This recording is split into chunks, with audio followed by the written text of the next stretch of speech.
다큐멘터리 역사를 찾아서 제94편 무너진 고토 회복의 꿈과 성왕의 비참한 말로. 수도를 사비로 옮기고 체제를 정비한 백제의 성왕은 드디어 잃었던 옛 땅을 회복하기 위한 전쟁을 준비합니다. 그러나 고구려를 상대로 단독으로 전쟁을 벌여서는 승산을 기대할 수 없죠. 따라서 백제는 기존의 신라와의 동맹 관계를 유지하면서 가야와 바다 건너 외의 지원을 받아내야 할 필요가 있었던 것입니다. 그래서 서기 548년에 덕솔 진무선문과 나솔 기마를 외국에 파견합니다. 대왕마마, 신 외국에 청병사절로 갔던 진모선문 임무 마치고 돌아왔사옵니다. 오, 그래. 수고하였다. 그래, 외왕을 만나서 짐의 뜻을 전하였느냐? 예, 대왕마마. 그랬더니 무엇라 하더냐? 고구려와 전쟁이 벌어지면 기꺼이 군사를 보내 도와주겠다고 하더냐? 여기 외왕의 국서를 받아왔사옵니다. 그래. 어디 보자. 외왕은 성왕의 군사지원 요청에 대해서 무엇라고 답을 했을까요? 일본서기에는 이렇게 기록되어 있습니다. 백제의 사신인 전부 소속의 덕솔 진모 선문 등이 돌아갈 것을 청하였다. 천왕은 이에 조칙을 내려 말하였다. 요청한 구원병은 반드시 보내서 백제를 구원할 것이다. 마땅히 빨리 돌아가서 왕에게 보고하도록 하라. 당시 외왕이었던 흔명천왕은 백제에 대한 지원을 흔쾌히 약속합니다. 이때가 서기 548년 정월이었는데 바로 며칠 뒤에 전쟁이 터지고 맙니다.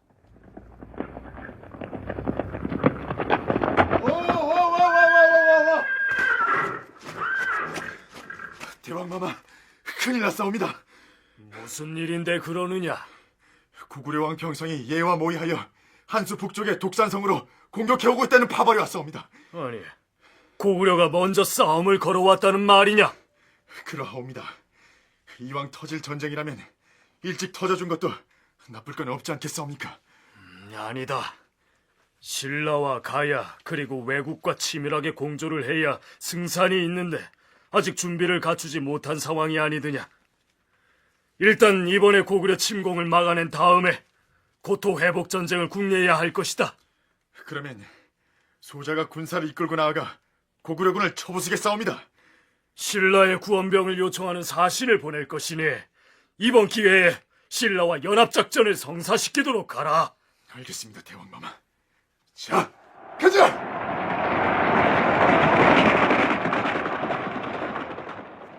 여기서 고구려의 평성, 즉 양원왕이 예족을 거느리고 쳐들어왔다는 독산성이 정확하게 어디인지는 알 수 없으나 백제의 성왕은 신라의 진흥왕에게 구원을 요청하였고 그 결과는 이렇습니다.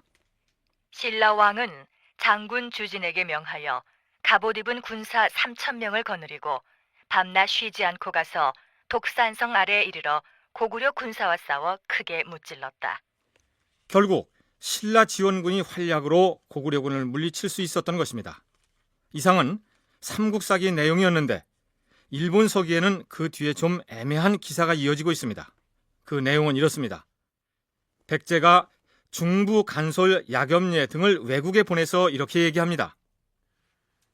지난번에 덕솔 선문 등이 칙을 받고 돌아와서 이르기를 천왕께서 청하신 구원병을 때에 맞춰 보내겠다고 약조하셨다고 했습니다. 그러나 마진성 전투에서 사로잡은 포로가 이렇게 말했습니다. 고구려가 마진성을 공격한 것은 알라국과 일본부가 백제를 벌줄 것을 권했기 때문이오. 전후 사정으로 미루어 보더라도 진실로 상황이 엇비슷합니다. 따라서 이것을 규명하기 위해서 청했던 구원병을 잠시 멈추시고. 마진성 전투는 신라의 지원을 얻어서 고구려군을 물리쳤던 독산성 전투를 지칭하는 것이 틀림없어 보입니다. 그러니까 그 전투에서 고구려군을 포로로 잡았는데 그 포로들 중 한 명이 말하기를 경남 함안 지역에 근거를 두고 있던 알라가야와 일본부에서 몰래 고구려에 사신을 보내 백제를 혼내주도록 했기 때문에 쳐들어온 것이라고 말했다. 그러니 그 내막을 조사할 때까지는 외국의 구원병을 보내지 말고 보류해달라, 이런 얘기입니다. 그러자 외왕은 이렇게 대답합니다. 일본부와 알라가 이웃의 어려움을 구하지 않은 것에 대해서 짐이 또한 매우 싫어하는 바이다. 또 짐이 명하지도 않았는데 그들이 몰래 고구려에 사신을 보냈다는 것은 믿을 수가 없다. 원하건대 백제 왕은 북쪽의 적을 막고 봉토를 지키도록 하라. 짐이 마땅히 약간의 사람을 보낼 것이니 알라가 도망한 빈 땅을 채우도록 하라. 이 내용은 왜가 한반도를 지배하기 위해서 설치한 임나 일본부가 있었고 가야는 물론 백제까지 천황의 지시대로 움직였다는 것을 전제로 해서 쓰여진 것이기 때문에 새삼 그 진위를 따질 필요조차 없습니다. 그렇다면 이때 외국에 건너간 백제 사신 야겸예가 야마토 정권에게 실제로 했던 보고 내용은 무엇이었을까요? 아마 이런 내용이겠죠. 아래옵니다. 그 전에 덕솔, 진모 선문 등이 찾아와서 구원병을 요청했을 때 때에 맞춰서 구원병을 보내주겠다고 하였는데 이번 독산성 전투에서는 신라의 지원에 힘입어 고구려군을 거뜬히 물리칠 수 있었습니다. 따라서 당장 지원군을 급하지 않아도 될 것이옵니다. 이런 보고를 했다고 보아야 이치에 맞습니다. 그 다음 약간의 사람을 보낼 것이니 안나의 빈 땅을 채우라는 얘기가 있었는데 넉 달 뒤의 일본서기 기록에 이런 내용이 보입니다. 370명을 백제에 보내서 득이신의 성을 쌓는 것을 도왔다. 여기서 득이시는 일본어 발음으로 도군이시가 되는데 따라서 충남 논산군 은진지방에 있었던 덕근지를 지칭하는 것으로 추정됩니다. 어쨌든 외국 정부가 백제에 성 쌓는 인부를 파견해서 도와주었고 또한 안라가야의 경우 백제의 영향권 아래 있었다는 것을 알 수 있는 기록입니다. 성왕은 재위 12년째이던 서기 534년과 541년에 연이어 양나라에 사신을 보내서 당무를 바쳤는데 양나라에서는 그 대신에 열반경 해설서와 모시박사 등을 백제에 보내줍니다. 그런데 성왕 27년 서력기원으로 549년에 백제 사신으로 양나라에 갔던 관리들은 혹독한 고초를 겪어야 했습니다.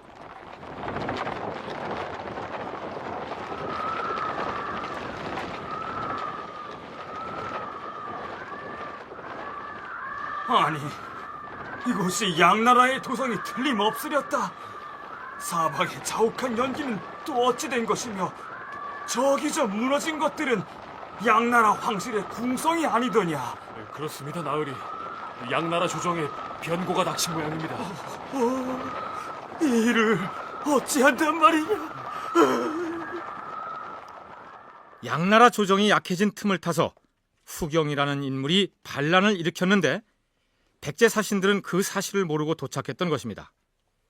백제 사신들이 눈물을 흘리며 서럽게 통곡하는 바람에 길 가던 사람들도 덩달아 눈물을 뿌렸다고 양서 백제전에서 전하고 있습니다. 그런데 이 소문이 반란을 기수였던 후경의 귀에 들어갔던 모양입니다. 뭐라고 하였느냐?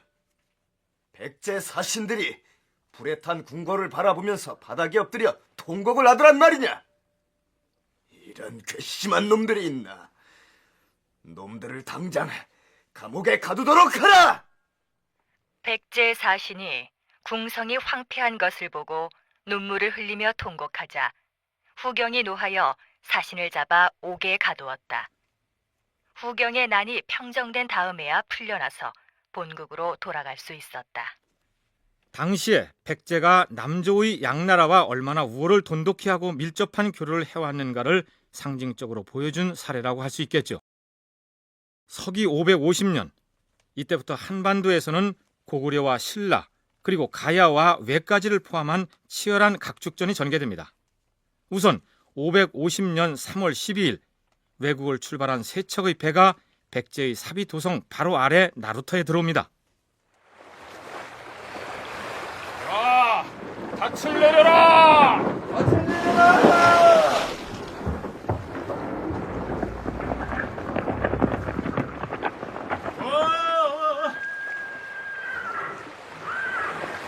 어서들 오시오. 먼 길 오시느라 고생이 많으셨소. 아니, 당신은 지난번에 백제의 사신으로 우리나라에 왔던 야겸리의 그분이 아니시오? 그렇소이다. 지금 우리 대왕 마마께서 기다리고 계시니 어서들 내리시오. 자, 사절단은 모두 나루로 내리도록 하라. 그리고 이 외국의 사신은 백제의 성왕 앞으로 안내되어 가는데 저희 천왕께서 대왕 마마께 특별히 부탁한 것이 있었사옵니다. 그것이 무엇이냐? 다음에 우리 조정에 사신을 보낼 때에는 특별히 나솔 마무를 보내주었으면 좋겠다고 천왕께서 말씀하셨사옵니다. 아니, 마무를 사신으로 점 찍어서 청한 이유가 뭐라고 하시더냐? 대왕 마마께서 특별히 아끼시는 신하로서 위의 말을 아래에 전하는 데 있어서 대왕의 마음을 매우 흡족하게 하며 대왕을 잘 보좌하는 충직한 신하라고 하시었사옵니다. 오, 잘 보았구나. 다음에 사신을 보낼 때는 짐이 틀림없이 마무를 보낼 것이니라. 그리고 저 상자에 가득 들어있는 것들은 다 무엇인고? 예, 화살이옵니다. 아니, 화살을 선물로 보내더란 말이냐? 그렇사옵니다, 대왕 마마. 북쪽의 적군이 워낙 강하고 사나우므로 천왕께서 특별히 화살 30구를 주시면서 우선 한 곳이라도 방어하라고 하셨사옵니다. 오, 돌아가거든 고맙게 잘 쓰겠다고 전하여라. 일본 서기에는 가출 구자를 써서 화살 30구를 백제에 보내주었다고 기록하고 있습니다. 화살 30구라면 얼마나 될까요? 충남대 박순반 교수의 설명을 들어보시죠. 가출구자를 썼으니까 아마도 요즘 말하자면 육군들이 기본 장비가 이제 M16 같은 것인데 거기에 탄창이 전시에 보급되는 탄창이 있을 거란 말이죠. 그런 수가 아닌가, 그런 정도가 아닌가 싶은데 무덤에서 출토되는 사례를 볼 때 화살이 뭉쳐서 나오는 경우들이 있습니다. 근데 그것이 정확히 몇 개다라고 한 건 어렵겠지만 적어도 수십 개 정도는 되지 않았을까, 한 구가. 이게 39라고 했다면 이건 이 자체가 무슨 크게 백제의 어떤 군수 물자라서 도움이 됐다기보다는 아마도 상징적인 그런 지원의 약속 이런 것이 아닐까 싶습니다. 그런데 일본의 평안시대에 편찬된 유치 3대격이라는 법령집을 보면 이시 50척 위 1구라는 구절이 있습니다. 화살 50척을 1구라고 한다는 뜻이죠. 따라서 외에서 백제에 보낸 화살 30구는 1500척이 됩니다. 그리고 성왕 28년 봄 장군 달기는 출전 채비를 갖추었느냐? 예, 대왕 마마. 만명의 군사들이 고구려의 도살성을 치기 위해 대기하고 있사옵니다. 명령만 내려주시옵소서. 태자는 신라군과 가야군의 전투 태세가 어떠한지 보고하라. 예, 대왕 마마. 우리 백제 군사가 먼저 나서서 도살성을 공략하면 신라가 군사를 보내서 합류하기로 약조가 돼 있사옵니다.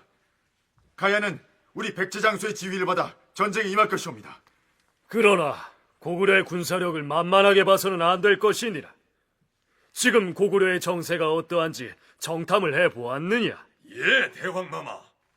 고구려가 북제와는 형식적으로나마 우호 관계를 유지하고 있사오나 한편에서 돌궐족이 고구려의 변경을 노리고 있기 때문에 우리와의 전쟁에 전력을 기울이기는 어려울 것이옵니다. 좋다.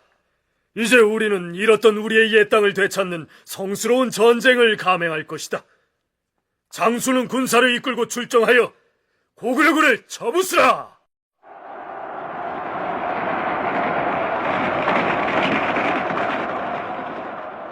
드디어 백제 신라 가야의 연합군과 고구려가 한판 전쟁을 벌이게 됩니다. 그렇다면 백제와 신라 그리고 가야가 군사동맹을 맺어서 대고구려 전쟁에 손잡고 나선 배경이 무엇일까요? 충남대 박순발 교수의 설명입니다. 한성 함락 이후에 한반도의 중남부까지 상당히 넓은 지역이 전부 이제 고구려의 영역으로 복속이 되는 셈인데 그러고 나면 결국은 남은 것을 가지고 이 신라, 가야, 백제가 이게 서로 나눠 갖고 있는 그런 형국이었지 않습니까? 그렇게 본다면 결국은 한반도 내에서 어떤 그 자기들의 어떤 영토의 확장이라고 하는 것은 결국은 고구려를 밀어내지 않으면 새롭게 얻을 데가 없고, 그리고 고구려가 강성할 때에 있어서 이 세계 세력들, 즉 신라라든지 백제라든지 가야가 연합하지 않으면 각계격파를 당할 그럴 또 위험은. 백제로서야 당연히 고구려가 빼앗긴 옛 한성 지역을 비롯한 북방 영토를 수복하기 위해서 그동안 절치부심해 왔으니 가장 앞장서서 고구려와 전투를 벌일 수밖에 없었겠죠.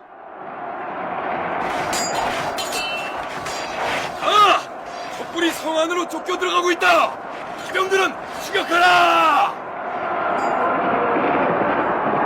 성문을 지키는 적군을 향해 화살을 쏘아라.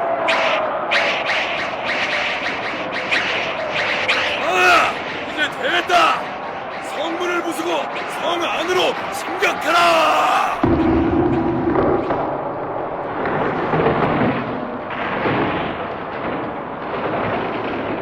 성문이 열렸다. 성 안으로 진격하라.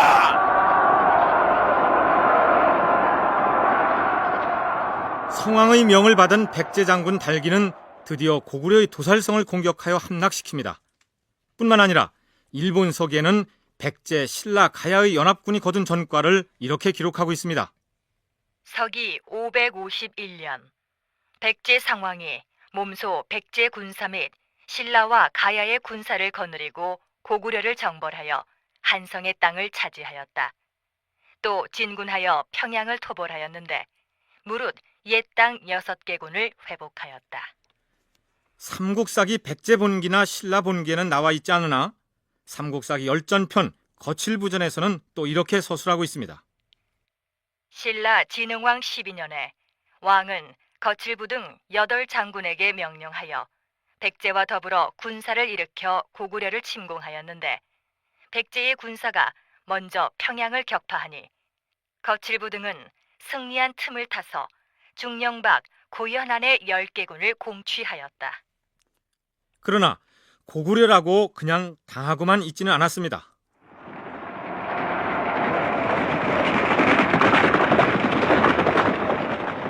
백제가 고구려의 도살성을 함락시키자 2달 뒤에 고구려는 백제의 금연성을 함락시켜버립니다. 고구려가 우리의 금연성을 함락했다면 큰일이 아니더냐? 예, 대왕마마. 도살성을 점령했던 군사를 다시 불러내어서 고구려군과 맞서 싸워야 할 것입니다. 지금 금연성을 점령한 고구려군이 성 밖으로 나오고 있다 하옵니다. 알았느니라. 도살성에 진주하고 있는 우리 백제 군사를 모두 불러내어서 고구려군과 맞서 싸우도록 하라.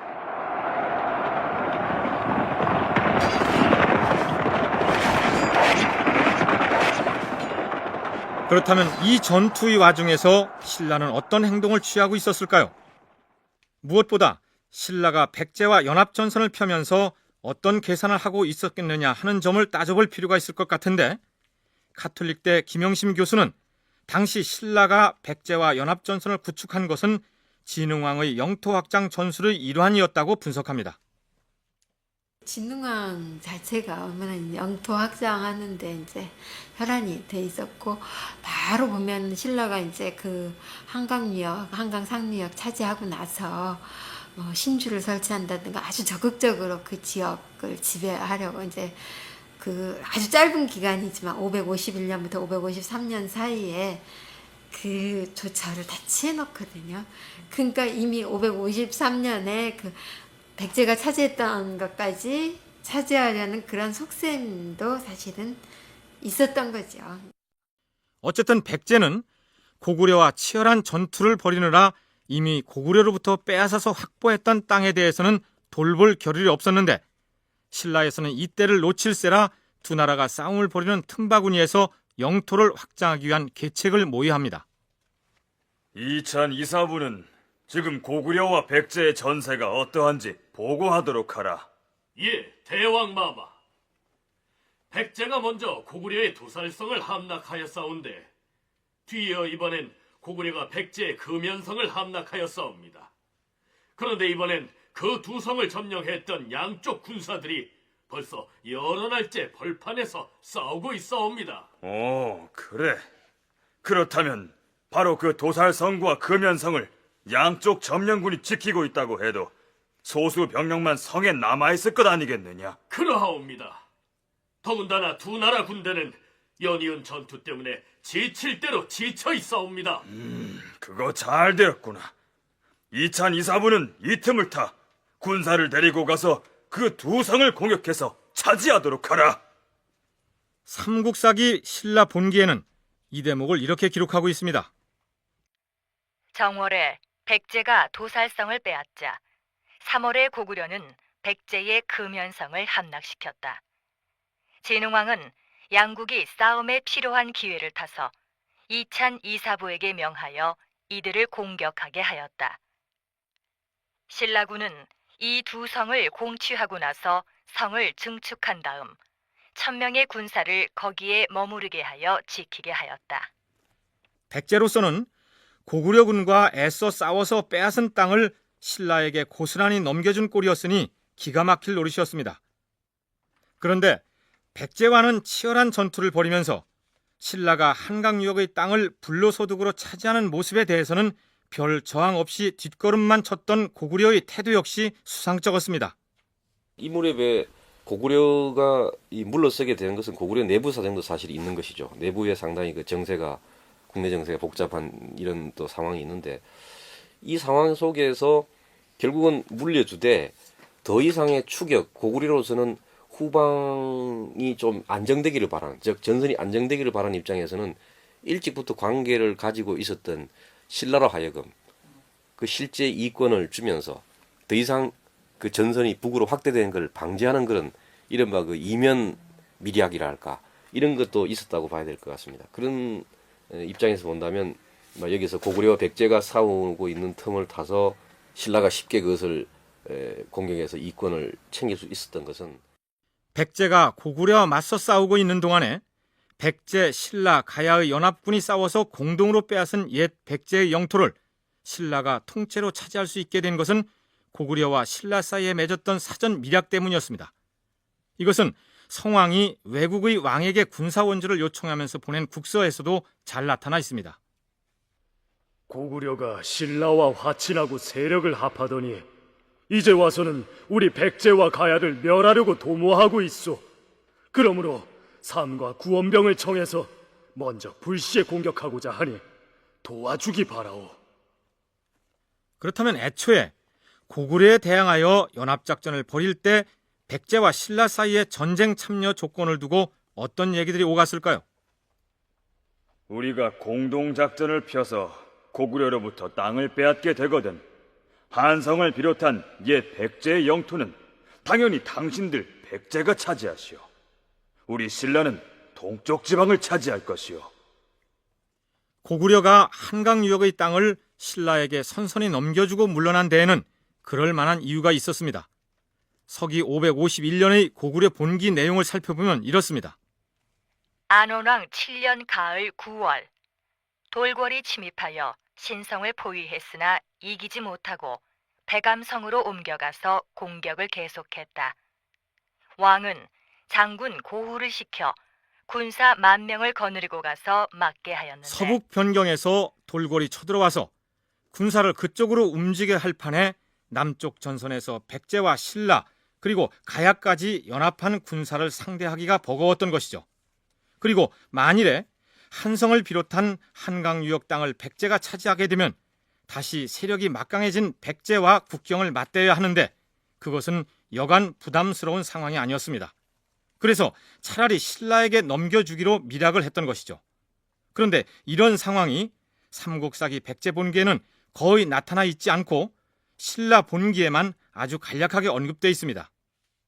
백제 쪽에서 원래부터 기록이 없었기 때문에 그런 것 같지는 않거든요. 사실은 이제 보면은 이게 이제 그 성왕 영관이 바로 이제 진흥왕, 그래서 대립했던 그때 왕인데 이제 신라에서 국사가 편찬된 때가 바로 이제 진흥왕 때 그 거칠부에 의해서 편찬이 되잖아요. 그러니까 결국에는 이 성왕을 좀 사실은 이제 이게 동맹관계를 맺고 그랬지만 이 신라에서 그렇게 동맹관계를 맺고 그랬던 이유는 나중에 이제 553년에도 알 수 있는 것처럼 신라에서 백제와의 동맹관계를 배반하고 한강 유역을 차지한 마당에 신라 계통의 인물에 의해서 기록된 삼국사기에 그런 부분을 세세하게 기록하고 싶지 않았을 것이라는 분석입니다. 그런데 서기 552년의 일본 서기 내용 중에는 백제가 고구려, 신라와 긴박하게 대치하고 있는 상황임에도 불구하고 백제의 성왕이 외국의 왕에게 불교를 전해주었다는 내용이 비중 있게 실려 있습니다. 이 기록은 백제가 일본에 불교를 전래시켜준 공식적인 기록으로서 유명한 내용입니다. 백제의 성왕이 서부 달솔, 노리사 치계 등을 보내어 석가불 금동상 한구, 그리고 경론 몇 권을 전해주었다. 성왕은 따로 표문을 보내서 이렇게 말했다. 이 법은 여러 법 가운데서 가장 뛰어난 법입니다. 이해하기도 어렵고 들어가기도 어렵습니다. 주공과 공자라도 오히려 알 수 없을 것입니다. 이 법은 헤아릴 수 없고 끝이 없는 복덕과 과보를 생겨나게 할 수 있습니다. 비유하자면 사람이 수의보를 품고 있으면 필요한 바에 따라 모두 뜻대로 되는 것과 같습니다. 이 오묘한 법의 보배도 그러하니 기원한 것이 뜻대로 되어 부족한 바가 없습니다. 또 멀리 천축으로부터 삼한에 이르기까지 가르침에 따르고 받들어 존경하지 않음이 없었습니다. 이에 짐은 삼가 노리사치계를 보내 이를 전하니 두루 유통하시어 부처가 나의 법이 동쪽으로 흘러갈 것이다 라고 수기한 것을 이루십시오. 이날 천왕은 백제왕이 보낸 표를 보고 뛸 듯이 기뻐하며 조칙을 내렸다.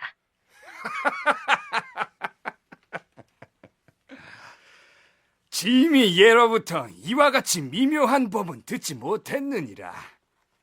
그리고 이걸 보라.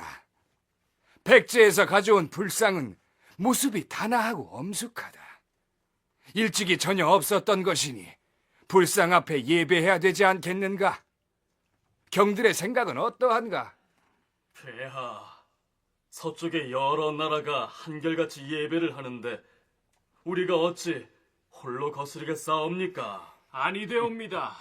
우리나라가 천하를 다스리는 건 항상 천지사직에 180신을 제사 지내고 절하며 섬긴 때문인데 바야흐로 이제 와서 그것을 바꾸어 백제에서 가져온 신을 섬긴다면 우리나라에 신의 노여움을 부를까 두렵사옵니다. 의견이 그러하다면 원하는 사람에게 맡겨서 시험 삼아 예배하게 할 수밖에 없겠다. 대신이 불상을 받으라. 황공하옵니다, 폐하. 대신이 무릎 꿇고 받아 기뻐하며 자신의 집에 안치하고 삼가 출세간의 업을 닦아 인으로 삼았으며 향원의 집을 깨끗한 마음으로 희사하여 절로 삼았다. 이렇게 해서 백제에서 건너간 불교가 야마토 조정에서 자리를 잡는가 했는데 무릇 박해 없이 뿌리 내린 종교가 없죠. 나라에 돌림병이 돌아서 백성들이 죽는 사태가 발생하자 애당초부터 받아들이는 것을 반대했던 대신들이 들고 일어납니다. 폐하, 지난날 신의 계책을 따르지 않으시더니 이렇게 병들어 죽는 사람이 생기기에 이르렀사옵니다. 더 지체하지 않고 예전으로 돌이킨다면 반드시 경사스러운 일이 있을 것이옵니다. 예전으로 돌이키라니 어떻게 하자는 것인가? 불상을 빨리 내던져서 삼가 후일의 복을 구해야 할 것이옵니다. 그리고 절은 불태워야 합니다. 알았느니라. 그대로 하라. 이렇게 해서 불상은 강에 던져졌고 가람에 불을 놓으니 다 타버리고 남은 것이 없었다. 일본의 불교 수용 기원에 대한 설화 형식의 기록입니다. 그런데 외에 불교를 전해주는 이 시기를 전후해서 백제가 외국 조정에 지속적인 군사 지원을 요청하고 있는 모습이 보입니다. 불교가 신라와의 대립이 절정을 이루던 성황 시기에 외로 전해졌다는 것은 불교를 전해준 목적이 군사 지원을 얻기 위한 방편이었다는 사실을 짐작하게 합니다.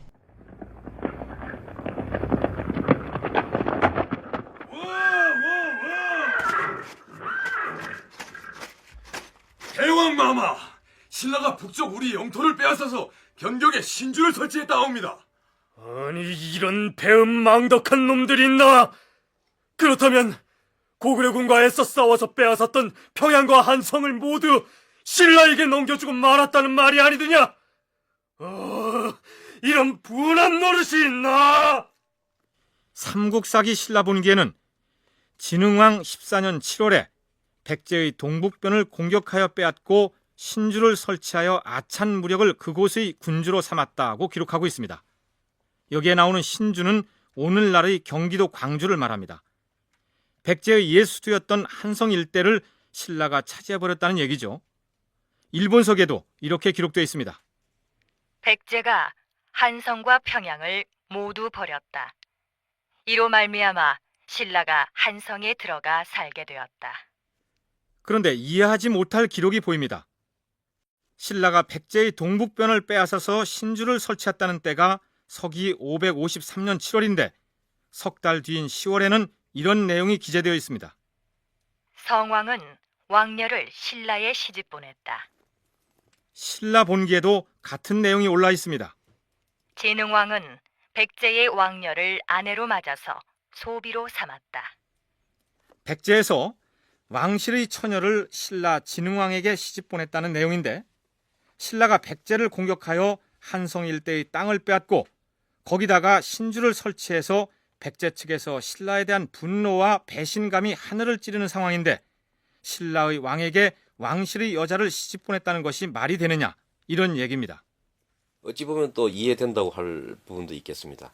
가령 절치부심하는 입장이 될 테지만은 백제 입장에서는 그러나 그것을 겉으로 그냥 그렇게 쉽게 드러내서 이미 그 상당한 넓은 땅을 차지한 그 신라와 이 본격적인 적대 관계를 바로 드러내는 것보다는 뭐 이런 모습으로 일단 그 이전의 페이스대로 가는 것 이런 모습으로도 생각할 수 있지 않을까. 근데 이 부분에 대해서는 뭐 그 외교적인 행위일 텐데 그 외교적인 그 심산이라고 한다면 결국은 신라와의 그 도련한 어떤 그런 적대 관계 이것은 백제로서도 바람직하지 않다. 아마 그런 점에서 본다면은 또 이해할 수 있는 부분도. 신라에 대한 배신감이나 적대감이야 말할 수 없지만 그러나 국가 간의 애교라는 것은 감정에 좌우되거나 경솔하게 할 수 없기 때문에 다소 굴욕적이긴 하지만 신라왕의 요청을 받아들여서 왕실의 여자를 시집 보냈을 수도 있다. 박순발 교수의 의견은 이렇습니다. 그러나 김영심 교수는 이 시기의 두 나라 관계로 볼 때 혼인에 관한 기록이 잘못된 내용일 가능성이 크다고 얘기합니다. 그 이전에 이제 성왕 연간에 그 동맹 관계를 유지하고 있었던 거는 어쨌든 한강역 좀 차지해 보기엔 일종의 고육체였을 수가 있겠죠. 근데 이제 10월에 이렇게 돼 있다는 것은 사실은 저는 이거는 완전히 원수지간인데 이렇게 혼인 관계를 맺을 수 있었을까? 그건 저는 좀 의심스럽거든요. 이 부분에 혼인을 했을 것 같지는 않는데 여기 이렇게 이제 삼국사기에 이 기록이 나와 있잖아요. 신라 쪽에서 어떤 의도를 가지고 끼워 넣은 기록일 수 있다는 분석입니다. 무슨 얘기냐면 신라는 백제와 동맹 관계를 유지하기 위해서 백제 왕실의 여자를 받아들이면서까지 애를 썼다. 신라가 배신한 것이 아니다. 이걸 강조하기 위해서 하지도 않은 결혼이 왕실 간에 있었던 것처럼 적었을 가능성이 있다는 얘기죠. 일부에서는 백제의 성왕이 궁지에 몰린 나머지 굴욕을 감내하면서 자청하여 자신의 딸을 신라 왕에게 시집 보냈을 것이라고 추정하기도 합니다. 신라에게 한성 지역을 빼앗긴 후 외국에게 군사 지원을 요청하는 백제 사신의 발걸음이 바빠집니다. 서기 553년 봄 정월, 백제가 상부의 덕솔, 과야 차주 등을 보내서 군사를 요청하였다. 자, 그렇다면 바다 건너 외국에서는 백제 군사 지원을 해주는 조건으로 무엇을 요구했을까요? 외국의 왕이 백제 성왕에게 사신을 보내면서 그 편에 들려보낸 국서를 보면 그 내용을 짐작할 만합니다. 백제의 왕께서는 의박사, 역박사, 또 역박사 등을 순번에 따라 교대해 주시기 바라오. 지금 위에 열거한 사람들은 바로 교대할 때가 되었으니 우리 사신이 돌아오는 길에 교대할 사람을 사신에게 딸려 보내주시기 바랍니다. 또한 점치는 데 필요한 복소와 역보를 보내주십시오. 외왕이 교대를 요구한 박사 중에서 역박사가 2번 나왔는데 앞에서 거론한 역박사는 주역에 능한 박사를 일컫는 말이고 뒤에 나오는 역박사는 해와 달, 우주를 관찰하고 책력에 밝은 박사를 지칭합니다. 그 당시 역, 즉 책력에 밝은 사람과 달력이 백제가 외에 줄 수 있는 최대의 선물이었을 것이라고 박순발 교수는 얘기합니다. 아마 백제가 외에 줄 수 있는 최대 그 말하자면 그 선물이라고 할까, 또 외 입장에서는 가장 받고 싶어 하는 것이 아마 이런 것일 겁니다.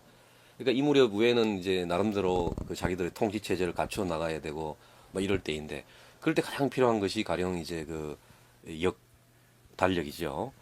이 역을 지배하지 않으면, 그걸 그 통제하지 않으면 백성을 지배할 수가 없는 것이죠. 물론 백제도 이 중국으로부터 이제 이런 역을 이제 들어옵니다만은 상당히 그 말하자면 그 전문 지식이 밝아야 되고 전문적인 영역에 속하기 때문에 어찌 보면 이 당시로서는 이것은 1급 기밀과 같은 것일지도 모르죠. 그러니까 이런 그 이 기술을 전수해 주면서, 또한 이 기록을 통해서 알 수 있는 것은 성왕 시기에 백제에서 외에 파견한 각 분야의 박사들이 주기적으로 교대를 했다는 사실입니다. 왕인이나 아직기처럼 초기에 건너갔던 박사들은 아예 외에 정착을 해버리지만 이후에는 대개 3년 단위로 일종의 파견 근무를 하다가 교대에서 귀국하고 또 새 사람이 가고 하는 식으로 고급 인력을 통해 선진 문물을 외에 전해주었던 것입니다. 그러한 백제의 박사들이 건너가서 일본의 율령을 세우는 일을 조언하고 왕실 자제나 관리들을 교육함으로써 일본 고대 문화 창조의 바탕을 제공했던 것이죠. 물론 백제는 그 반대급부로 군사적 지원을 요구했던 것입니다. 이미 신라는 고구려와 모의하여 우리 백제와 가야를 치려고 하고 있습니다. 천황께서는 빨리 군사를 보내 구원해 주시기 바랍니다. 만약 지체하여 늦는다면 후회해도 늦을 것입니다. 보낸 군대가 우리 백제 땅에 도착하면 옷과 식량은 마땅히 백제에서 공급할 것입니다. 가야에 도착하더라도 마찬가지입니다. 만일 가야가 공급을 감당하지 못하면 우리 백제가 군수품을 충당하여 모자라는 일이 없도록 하겠습니다. 또한 활과 말이 많이 부족하니 천황께서 보내주시기 바랍니다. 이상은 서기 553년 8월에 백제 성왕이 외에 보낸 국서입니다. 그리고 성왕의 구원 요청은 이듬해인 554년 정월에도 이어집니다. 그리고 군사 지원을 요청하는 목소리는 시간이 지날수록 절박한 마음을 담고 있습니다. 오는 것입니까? 아닙니까? 또 군대의 수는 얼마나 됩니까? 자세한 내용을 약간이나마 미리 들어서 군영을 쌓고자 합니다. 올해의 싸움은 전부 다 매우 위태로우니 보내줄 군대를 정월에 도착하도록 해주시기 바랍니다. 그러자 외 조정은 드디어 지원할 군사의 규모를 밝힙니다. 군사 1000명과 말 100필, 그리고 배 40척을 보내도록 하겠소. 그러자 백제는 일본이 요구했던 역박사 등 백제의 박사들과 승려 등 9사람을 신속하게 교대해 줍니다. 군사 지원과 박사들이 맞교대가 이루어진 셈이죠. 자, 이제 백제 성왕으로서는 마지막 전쟁이 임박했습니다. 그러나 그 전쟁은 성왕 자신이라기보다는 후에 위덕왕이 되는 태자 여창이 주도한 싸움이었습니다. 우리는 고구려와 싸워 어렵게 공치한 한성 땅을 신라에 모두 빼앗기는 수모를 당하였다. 이를 어찌했으면 좋겠는지 말해보라. 망설일 필요 없습니다. 당장에 군사를 끌고 나가 신라를 쳐부숴야 합니다. 외왕이 보내겠다는 지원군은 어찌 되었는가? 예, 대왕마마. 외국왕이 1,000명의 군사 지원을 약속했사온데 그 병사들이 장수 내신의 인솔하에 축자를 출발하여 곧 도성에 들어올 것이옵니다. 뿐만 아니라 가야의 병사들도 우리와 함께할 것이옵니다. 그러니 당장에 적진으로 쳐들어가서 신라군을 무찔러야 합니다. 대왕마마, 소자가 앞장서겠사옵니다. 태자마마, 전쟁을 그처럼 쉽게 생각해서는 아니 될 것입니다. 누가 전쟁을 쉽게 생각하고 있다는 것이오. 이 기회를 놓치면 이제 외와 가야군의 지원을 받아서 신라를 칠 기회가 영영 사라질지도 모릅니다. 신라를 쳐서 선조가 백제의 도읍으로 삼았던 옛 한성 땅을 되찾아야 할 것입니다. 지금의 신라는 옛날의 신라가 아닙니다. 군사가 막강할 뿐더러 고구려와도 우호 관계를 맺고 있어요. 그러니 태자께서는 군사를 경솔하게 움직여서는 아니 될 것입니다. 그렇습니다. 하늘이 함께하지 않으니 화가 미칠까 두렵습니다. 늙으셨구려. 어찌 그리 겁이 많으시오. 우리는 이길 수 있습니다. 나라의 운명을 좌우할 수 있는 것이 전쟁이다. 따라서 신중히 처리하자는 조종 원로들의 말도 옳다. 하지만 외와 가야군의 지원을 받아서 합동작전을 벌일 기회가 앞으로는 쉽지 않을 것이라는 태자의 의견도 일리가 있다 할 것이다. 태자는 어디를 공격할 것이냐? 예. 먼저 관상성을 함락시켜 우리 백제국의 깃발을 꽂겠사옵니다. 태자는 정녕 군사를 이끌고 나가 신라 군사를 물리치고 관산성을 차지할 자신이 있느냐? 대왕마마, 경솔하게 군사를 움직여서는 아니 되옵니다. 그러하옵니다. 군사력을 더 태자는 키운 다음 죽음을 각오하고 싸워 이기겠느냐? 그러하옵니다, 대왕마마. 좋다. 네 생각이 정녕 그러하다면 군사를 내어줄 것이니 나가 싸우거라. 성은이 망극하옵니다, 대왕마마. 백제 군사는 나를 따르라!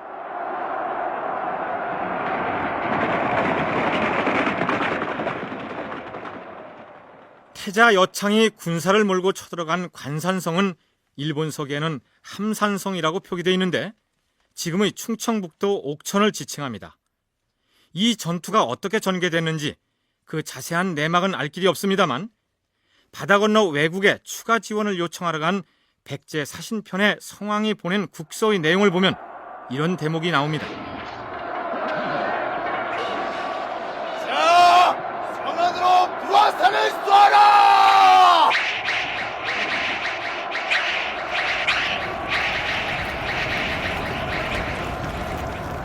우리 백제 군사는 천황 군사의 도움을 받아 함산성을 공격하도록 하였는데 군사들이 불화살을 잘 쏘아서 9일 유시에 성을 불태우고 빼앗았으므로 이에 사신 한 사람을 배에 태워보내 급히 알려드립니다.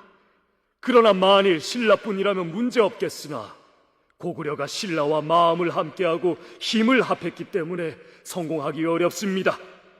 그러니 군사를 추가로 보내어서 우리나라와 가야를 도와주십시오.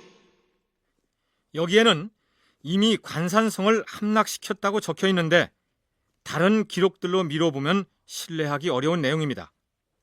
자, 어쨌든 태자 여창은 신라 진영으로 출정하여 전쟁을 수행 중이었는데 대궐에 앉아 보고를 받고 있는 성왕의 마음은 어떠했을까요?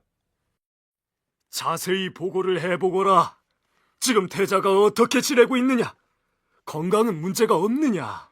태자마마께서는 오랫동안의 행군으로 몸과 마음이 지쳐있고 또한 제대로 먹지 못한 탓에 고통을 겪고 있사옵니다, 대왕마마. 자고로 아비의 자애로움이 부족하면 어찌 아들의 효도를 바랄 수 있겠는가? 내 지금 직접 전장으로 찾아가서 위로할 것이니라. 대왕마마, 이제 얼마 있지 않으면 날이 저물 것이온데 위험하옵니다. 군사를 준비하겠으니 내일 아침에 출발하시옵소서. 아니다. 가서 태자를 위로하고 바로 돌아온다고 하지 않느냐? 기병과 보병 50명만 호위병으로 준비하도록 하라. 그렇다면 성왕은 왜 전쟁터에서 전투 중인 태자를 위로하러 가야겠다고 판단했을까요? 위드광의 태자 시절의 입장이 상대적으로 좀 그 많은 지지를 받고 있지 않았다고 생각이 되고, 그러므로 해서 전장에서 직접 그 지휘를 하고 있는 그 태자에게 이 성왕은 뭔가 어떤 정치적인 뭔가 이 지원의 메시지를 보낼 필요가 있었지 않을까.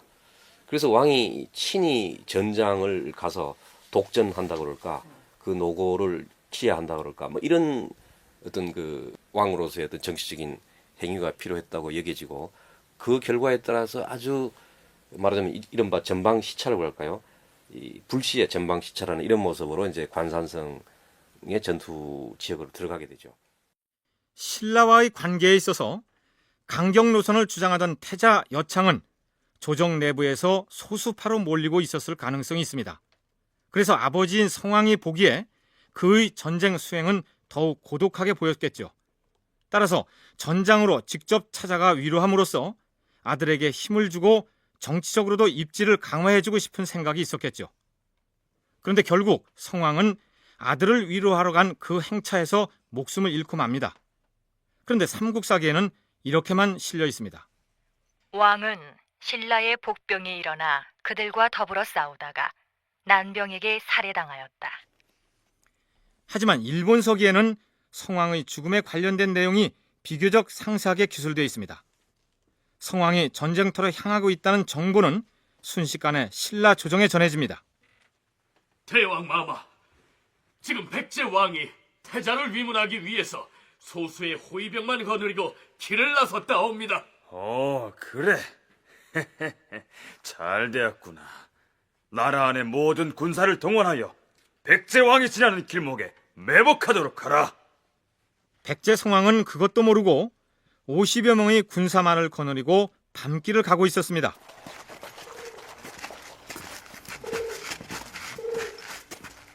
백제 왕의 행렬이다! 돌격하라! 아니, 이게 누구냐? 대왕마마, 복병이 옵니다. 신라 군사들이 옵니다. 어서 피하시옵소서. 이런 이미 포위됐으니 어디로 피하겠느냐? 맞서 싸우자. 그러나 중과부적으로 성왕은 신라군에게 사로잡히고 맙니다. 그런데 포로가 된 성왕은 죽음마저 굴욕적으로 맞이합니다. 백제의 왕이 우리 군사의 포로가 되었단 말이지. 그래, 누가 사로잡았느냐? 예, 대왕마마, 소인 고도가 붙잡아 싸웁니다. 대왕마마, 소인이 백제왕의 머리를 베길 청하옵니다. 그거 좋은 생각이다. 백제의 상왕은 뛰어난 군주이고 너는 비천한 노비이니, 천한 노비가 뛰어난 군주를 죽인다면 후세에 길이 전해져서 사람들의 입에서 잊혀지지 않겠지. 그래, 네가 백제왕의 목을 베어라. 진흥왕으로부터 성왕의 참수형을 집행해도 좋다는 허락을 받은 이 고도라는 인물은 사만호, 즉 말을 사육하는 천한 노비의 신분이었습니다. 백제국 대왕마마, 절 받으시옵소서. 고도는 성왕에게 2번 절하고 이렇게 말합니다. 삼가 대왕마마의 목을 베기를 청하옵니다. 내 죽는 것은 두렵지 않다만 어찌 백제국 왕의 머리를 너같이 비천한 노비의 손에 맡길 수 있단 말이냐? 대왕마마, 우리나라의 법에는 맹세한 것을 어기면 비록 국왕이라도 노비의 손에 죽사옵니다. 알겠느니라. 자, 내 칼을 풀어줄 터이니 그 칼로 내 목을 쳐라. 일종의 사형 집행 아니겠습니까? 성왕이 이제 이 산채로 잡혀왔는데, 이 신라로서는 일부러 백제를 자극할 필요는 없었다라고 저는 생각합니다. 인물에 비해. 그리고 그 이후에도 이제 이 시신의 이 소위 반환 절차 이런 것들에서 보면 그렇게 이 백제 측의 감정을 자극하기 위해서 한 것만은 아니다라고 저는 생각을 할 수가 있지 않을까. 그러니까 천한 신분이 노비로 하여금 성왕의 목을 베게 한 것이 신라 나름의 전쟁포로 처리 방식에 따랐을 뿐 일부러 백제 왕에게 모욕적인 죽음을 당하게 해서 백제의 감정을 자극할 의도가 아니었을 수도 있다. 이런 얘긴데요. 그런데 성왕은 그 시신마저 온전히 매장되지 못했습니다. 일본서계는 이렇게 적혀 있습니다. 신라가 성왕의 두 골은 남겨두고 나머지 뼈를 백제에 예를 갖추어 보냈다. 그리고 신라의 왕이 성왕의 두 골을 북청 계단 아래에 묻었는데 이 관청을 도당이라 이름하였다. 성왕과 진흥왕 모두 불교의 전륜 성왕을 추구했다는 사실을 상기하면 진흥왕이 성왕에게 모욕적인 죽음을 안김으로써 우월감을 과시하려는 심리가 작용했다는 생각을 하게 합니다. 백제 제26대 임금 성왕은 이렇게 세상을 떠났습니다. 굉장히 좀 의욕적인 왕이었고 좀 일종의 자신감도 넘쳤고 또 한편으로는 약간의 과시욕도 있었고 그래서 이제 자신이 모든 것을 이렇게 좀 망라할 수 있었다는 이런 생각에 할 수 있다는 그런 생각에서 여러 가지로 뭐 쉬워졌던 이 시기에 이제 사실은 이렇게 정착을 하게 된 것이고 또 국호도 바꾸고 그 천도도 하고 그 다음에 또 이제 영토 사방관념 이제 전라도 지역도 이렇게 차지하고 그러면서